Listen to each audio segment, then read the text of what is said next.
Welcome to chaos. I cannot even begin to describe the kind of mess that is going on behind me. We are currently in the middle of doing some minor redecoration to the pet room. We're just repainting the walls and moving some furniture and things like that. So things are a little bit crazy, and how fitting it is that to match the crazy hecticness of this room, today's vlog is going to be starting out a little bit that way as well. I skipped last week's vlog for obvious reasons, but that didn't mean that I wasn't still recording little bits and pieces throughout the week, so now I kind of have a jumble of things that went on, so we're gonna talk about that stuff first. Last week I got to have two slightly unusual animal encounters. The first was with a wild partridge that for some reason decided to land in the apartment gardens and was making a heck of a lot of noise. Honestly, I thought it was a duck at first. I'm not good with bird sounds. I'm not a bird person. And my second animal encounter from last week, if you're following me on Twitter, you've already seen this.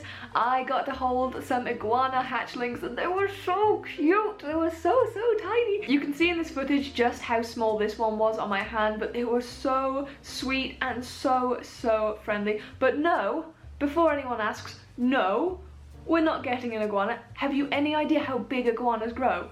Like, no. No! Small lizards only, please and thank you. Over the weekend, we finally took John to the groomers, which I was a little bit hesitant about this time because we were using a different groomer to normal, and I love the way that our normal groomer cuts John's fur, so I was really worried about the way he was going to look afterwards, but he came away from it looking absolutely gorgeous. He looks so clean and he is so soft. I love when he gets his fur cut because he's just so huggable. And a little earlier this week, I gave Iodine's cage a semi-clean out. It didn't need a full clean this time, so I just kind of tidied things up, did a bit of spot cleaning, and also added in some fresh pellets for her, so here is the footage of that. You can't fit that in your pouch. No matter how hard you try. Yeah, go on, try and get down. Oh, okay.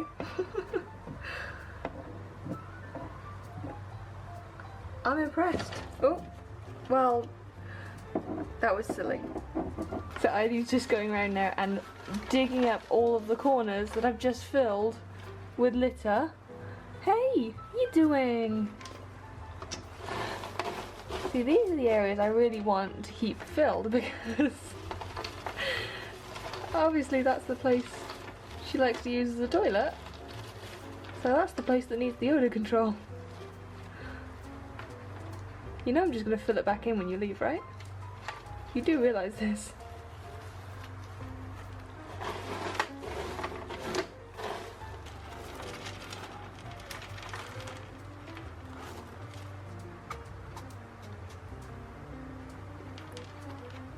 She's not actually doing anything with the corners, she just wants to make sure they're empty. I need to put something in each corner just to stop her doing this. Can we just point out though how gorgeous she is looking at the minute? You can really see, I just saw her try and have a munch on one of the pellets then, but you can really see the difference in her fur since we changed her over from the aspen, which is what she's allergic to, onto the pellets. She's looking brilliant. You can obviously still see there's some thinning here, but that's just because she's a long-haired Syrian. It's going to take a lot longer for her fur to grow back fully. Probably be a couple of months at least.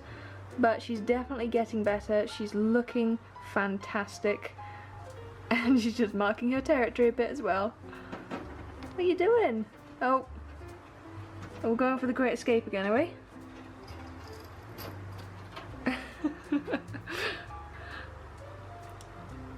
Yeah. Can't hide that from you. But really, how are you going to get down with it this time? Because I've taken the ramps out. So what are you going to do? It just lives there, huh? Is that your new hoard? Alright, I can work with that. That's fine. See, this is the exact reason she needs so many shelves in her cage. Because she is just a big old troublemaker. Ah, come back here, you.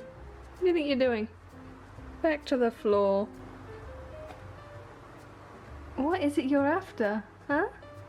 What are you looking for?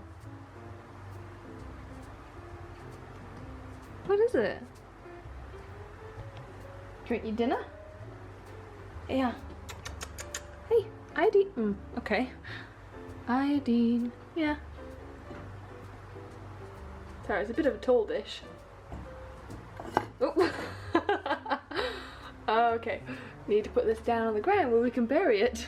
I'm gonna try her out with having a cardboard food box in the corner where she normally nests. Hopefully it will encourage her to nest in the box and not in that corner, and that should reduce the amount of urine and feces and old food that ends up being stored against the wood. Although the wood is protected, it's still a good idea to just take some extra precautions just to make it last as long as possible. Excuse me, what are you doing? And in this front corner I've placed a hollow log just for the exact same reason, and I'm hoping that's going to be heavy enough that she will not be able to move it. One thing I almost forgot to mention, you may have noticed I've removed Iodine's built-in wheel. She used to have a white painted Trixie rodent wheel here, but for some reason she recently stopped using it and I couldn't figure out why, so I gave her the slightly smaller 8-inch wheel instead. This is the comfort wheel, and she's using that one, but she was refusing to use her Trixie wheel, so I'm not sure what that's about. The wheel wasn't too big or anything like that.